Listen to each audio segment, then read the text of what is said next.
Hello and welcome to Cool Coffee with Kansas Principals. By and for school administrators, this podcast is intended to promote candid discussion and insight about our great profession. My name is Rick Sola, and as Communications Director for the Kansas Principals Association, I am the host, but I am certainly not the feature. Sit back, take a sip, and enjoy. This is Cool Coffee with Kansas Principals. Let's get started. Good morning, Stacey. Good morning, Rick. Thanks for joining Cool Coffee today. It is Cool Coffee with Stacey Green of Stockton K through 8. Is that correct? Pre-K through 8. Pre-K yes. through 8. Awesome. And home of the Tigers. So really appreciate you joining. A little bit of background. Stacey and I were just talking because we have had just technical difficulties trying to get this off the ground. We connected 2 days ago, which was July 29th. It's July 31st right now. And just had some technical difficulties in getting this off the ground, figuring some things out. So I appreciate your patience. It's kind of a busy time of year, I would say. Are you finding things to do right now? I am finding things to do. And then I get to the end of the week and go, what did I do? So I think that's normal for all of us in education right now. Absolutely. I know a couple days ago, it was your enrollment day or registration day. And how'd it go for you? Our enrollment day went really well. We have online enrollment, so a majority of our families do use that and don't even come in, but it's a great day to meet new families. If families are already with us, but they're adding new children at that pre-K, K level, it's fun to meet them in person. So it went really well. And technically, it went extra great. So that was even better. So That's awesome. Well, congrats. It's we're kind of a series of annual events in the education world, and registration's right at the beginning and so important. And even in my own building here, seeing the kids come back, they're checking out lockers now, and a lot of excitement. And there is a lot of excitement this time of year. We are new into this podcast, but I'm super interested in, you are starting your 35th year in education, and 30-second version, maybe minute version of your quick road to the chair you're in right now, covering where you started in education to where you are now 35 years later. sure. So I'm a Bethany College graduate, went in as a business major. At the very end of that, I was in a psychology class and turned my light towards education, early childhood special ed. I had a guest speaker that night in a psychology class. And before I knew it, I was switching majors the end of my sophomore year. So I was one of the very first early childhood special education licensed individuals in Kansas, which has been an amazing road to continue. That's where my passion is. And then moved from early childhood special ed into first grade, Title I, did some coaching along the way in there with instruction. That was also very new to our profession. And then the last 12 years have been here as a principal. Awesome. Very good. And although I did not mention pre-K when I first introduced you, I have a strong appreciation for the pre-K world. My wife is a pre-K major out of K-State and is a parent educator now. And she would probably say the same thing. You didn't mention pre-K. You got to make sure you get pre-K in there. Talk about that year that you made the transition to administration, when you went from you were coaching and you had some teaching, coaching, but that transition into administration. Rick, it was not a path I had ever planned. Like if someone said you're going to be a principal someday, I would have told you absolutely not. I loved the classroom. I loved being able to support staff day to day, even more so than I am right now in this role. But initially just started off doing a little bit of both. I was an assistant principal under our superintendent at that time, who was also superintendent and elementary principal, which was a heavy load for him as well. Yeah. So it was good. I started off a lot of my roles at that early stage were teacher evaluation. I guess that connected really well with that instructional coach piece in me. And then it was a little bit different because I had been in the district the whole time as in my career. So I was moving into that role of being with my peers, but it was actually a very good step. And I think most of the staff at that time would tell you that we had a good relationship built, and we just moved into those next phases of myself as a principal, very much a servant leader at the beginning, did a lot for my staff. And I've learned over 12 years to to help them learn to help themselves, just so I can be able to do all the roles and responsibilities I have as a principal. Yeah, it's amazing how much we continue to learn on the job so many years in. And I remember very distinctly that first year of administration for me. Honestly, I probably spent the whole first year questioning my decision to make that leap, missing the classroom, and you go from feeling very confident in the classroom as a teacher or whatever you're at to kind of it's kind of a new career path, and but certainly rewarding. And that's really kind of what drew me. I saw a post that you put on X around July 1st. I think it was July 2nd, but you made a comment, it was just some pictures. Actually, the sun was rising, very fitting, but it said July 1st is the new year for those in public education. I'm excited for year 35 as a proud public educator, year 12 as principal. Um, what still has you excited? 35 years in, starting your 35th year. What's got you excited right now? I think for me, it's those new possibilities that come every day. There's no day that's like the other. And my why is always the children as they walk in the door and what we can do to best support them. And in that process, my role is to support staff, because I know if I'm giving them my best, then they're giving their best to the students. And I think that's where um, we can build that collective efficacy towards supporting each other. And I think the other thing for me is I start off every day with the time of gratitude, because I think so many times we can just walk into a day in a hurry.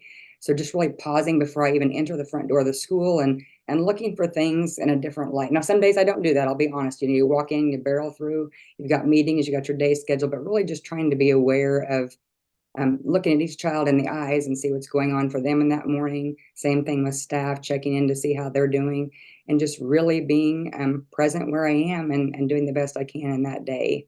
And some days it's a lot better than others, and some days, as humans, we struggle a little bit and have to lean on everybody else, which is also a part of that piece of growing together. Yeah, that's awesome. What a great challenge, not just for you. Have you ever put that out there to staff, or shared that with staff, how you start your day and challenge them to do the same? We talk a lot about being healthy and how we can come in better if we're well rounded. So we talk a lot about rest. We talk about that sleep cycle. We talk about exercise. We talk about all that, the eating, being able to say no. If it's something you need to walk away from it and tap out and let one of us know how to support you. That gets hard for staff, especially I found with my new staff. That's something I think they come in and they feel like they should know everything, and they're maybe too embarrassed. Like, what happens if I say I don't know? Or what happens if this is not an area I'm doing very well in? Is that going to open up the light to some areas I need to have some support in? So it just takes a lot of relationship building to be sure people get comfortable with helping each other and asking for help. Do you have many new staff start joining you this year? I have new staff to our building, but they're not new to education, which is really interesting. So we have some staff members who are coming back after some retirements, and one actually happens to be my former school counselor, and he is so excited to be back in the classroom. And that, again, that's bringing me so much energy watching him just get that classroom ready and ask tons of questions that get me back on track, supporting someone with that instructional role. And then we had a difficult time filling our PE position. So we were going to have a sponsored student teacher from Fort Hays State, which is our nearby university. And I'm super excited to work with him as well as we get him into the profession. And my goal is always those first couple of years, there's so much growth in those new staff members and new teachers. And we've got to keep them in education to make this, excuse me, their long-term profession. And that's really, I feel like, on me and my staff to make sure we get that foundation strong enough that we don't lose them. Yeah, that's great. Well,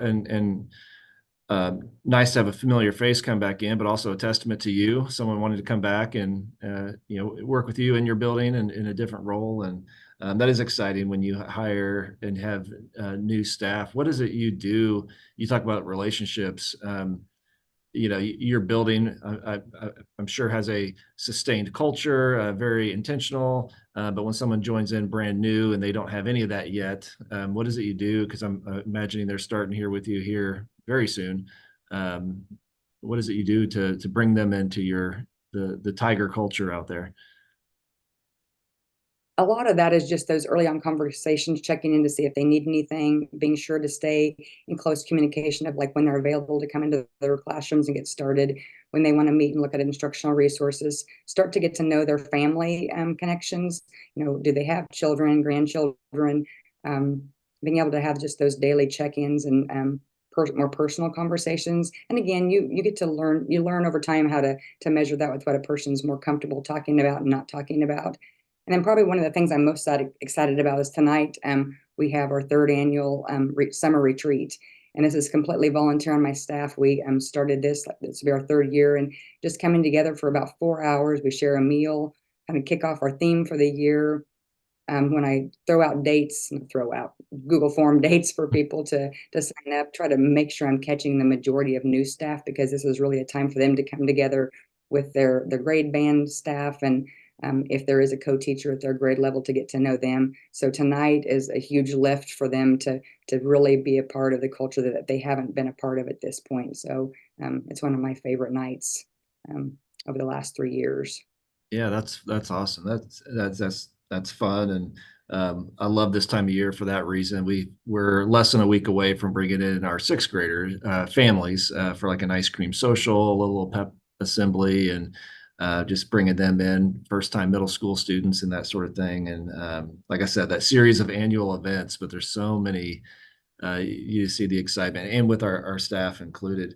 Um, Kind of going back to just some of I guess the purpose and the balance and all the things that you promote with your staff as far as being healthy and sleeping, and we hear a lot about balance, and it's interesting. I've thought a lot about that. It's important to me, but I don't know exactly what balance exactly would mean in terms of, is it split 50-50 or whatever. But I came across a quote is a couple of years ago, is Adam Grant, and I'm going to read it, but curious of your thoughts on this whole idea. He says, work-life balance sets the bar too low. No one grows up dreaming of a job that doesn't interfere with their life. We hope to spend our working hours doing work that enriches our lives. A toxic job drains you. A decent job sustains you. A healthy job invigorates you. What are your thoughts on that? I love that quote. I don't think I've heard that one of his, and he's a favorite of mine. Um, Several years ago, I read a book, and it was called Rhythms of Rest. And throughout that book, I picked up that word rhythms, and I found myself leaning on that word more than balance, because I don't know what that looks like, that 50-50, 25-75, whatever, but rhythms. And I think in education, we have different rhythms. I think the year presents itself that way. Like right now, that rhythm is a little bit easier to keep because I can come home in the evenings. I don't have school activities for middle school sports or whatever it might be after school. But as the year progresses, that gets a little bit heavier lifting, and so I've got to look at other ways to take care of myself. The timing of my when I exercise, making sure I'm getting to bed on time. So I think I get more intentional about what rhythm I'm in, and also being able. I'm getting so much better even 35 years into this, is delegating and just really being able to allow other staff that have gifts to lead and be my think partners, and to take things and go with them. It doesn't have to be me. And that's something I'm getting better at, because I think overall, as I get to the end of a career, um, you want things to sustain that are most important to your people. And I think that's where that rhythm comes in, of being able to be sure that the right people have the right tools and they can move on when you're not present anymore. Yeah, that's great. Rhythms of Rest. That was the book. Mhm.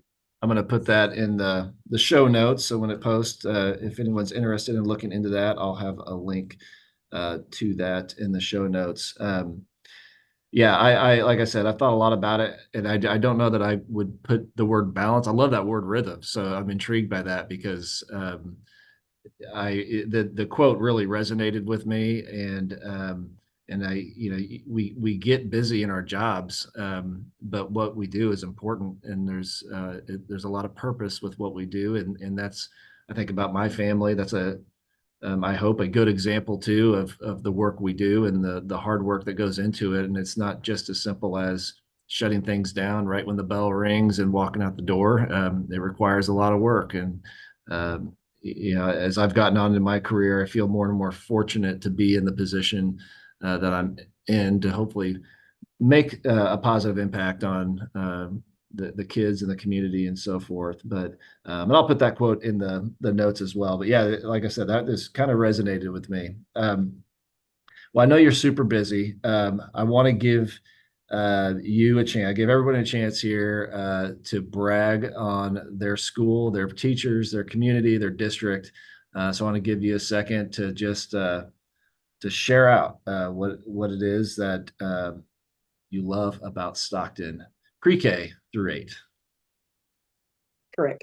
So, as I reflect on this question, so I was grateful that you shared that with me. I get asked it a lot, but I'm still not great at getting into the perfect wording. But it's my staff, from the janitors that are moving things now and waxing floors and getting things all ready, and they are very much in the mindset of what can I do to support my children and our children and the staff, and then just watching our staff, especially over the last 4 or 5 years, just be so resilient and to watch their passion come through. And I wish there was a way. We've talked to years about flattening the walls of a school so a community can really see what's happening inside versus the rumors and things that show up on social media. And just to watch them come back and work so hard and come in every day, regardless of what might be happening externally and or even internally, because our culture is not perfect. So just watching them dig in and drive through and do what's best for kids every single day. This summer, I just had a group of 5 make a trip to Kansas City yesterday, their own time. They scheduled it, didn't ask district for money, went to a trauma-informed workshop, and then that leader will come out to our building next week and work with them again. I've got an individual who worked with Higher Paths here in Kansas, promoting that teacher role as a profession, watching her roll out lesson plans and do things and go and present at the state level. We've got a lot of staff in our building who are just passionate leaders, both in the classroom and beyond, and for the profession, and just to watch them shine. Now, my role, especially as we go into this year, is to show everyone else all the great things that they're doing. That's great. Well, very good. And I know you got a lot going on. I'll see you here soon, I'm sure, at one of our KPA meetings. And aside from KPA, what are some of the other areas that you're involved outside of your building? I know you've got a couple here. As a KPA member, I'm also on the United School Administrators Board, so I've enjoyed getting to see that broader umbrella open up and all the things that they're doing there. Been a past mentor for Kelly. Boy, I hadn't sat down and made my list. I try to be present where I am, but also that networking piece and getting out of my building. That's where I've grown, and that's where I believe I've sustained the energy and the passion that I still have today is from spending time with you and all of the other educators across the state of Kansas, as well as um, networking beyond my state. So that's what invigorates me and keeps me challenged and keeps me ready for the next moment. Well, I just want to say, over the past year of KPA and being on the board with you, I really appreciate you've sent me some really nice emails, just some, hey, nice job, like this, just with the work, trying to get some positive attention on our amazing principals in this state. But I appreciate the outreach that you've given me, and it really has been just a great experience for me for in the past year to connect with principals from all over the state. I don't know that you and I would have connected naturally otherwise, and that's really been a huge value to me. And I'm loving doing this. Even we're brand new into this podcast, but I just plan on stealing ideas from everybody I talk to. So, and I've got several here. I love a lot of what you said, and I appreciate your time because I know it's super, super busy right now. And so I think with that, I think we're going to close this out unless there's any other parting words you want to say. Not to put you totally on the spot, but I think I'll go back to that last conversation, and that is, as building principals, I thank you for connecting us because like you're east, I'm west, you're urban, I'm very rural, and I think that goes to show that regardless of the buildings we're in, the students and our staff, we have so much in common, and we can learn from each other, and just really encourage principals to build a culture within their buildings that they can get out. We offer so many great learning opportunities through KPA, through USA. Just really encourage staff to get out and keep making themselves better, because when we're better, we make everybody else better. Absolutely. And like you said, it's energizing when you're connecting with people from all over and mixing ideas, and it can be sustaining that way, because we certainly know the job has its rhythms, like you say, and it can be really grinding at times, but having that network is so important. So, well, Stacey, I don't want to take up any more of your time. I really appreciate you and for the patience as we worked through some technical difficulties a couple days ago and even this morning. So thank you so much, and I hope you have a great start to the school year and a great 35th year ahead. Thank you so much. Best wishes to you and all of our Kansas principals. Check the notes section for more information on this episode and to learn more about the KPA and its mission to develop and support all principals through optimized learning, collaborative leadership, networking, and service. Be sure to check back in for our next episode and spread the word about Cool Coffee with Kansas Principals. Catch you next time.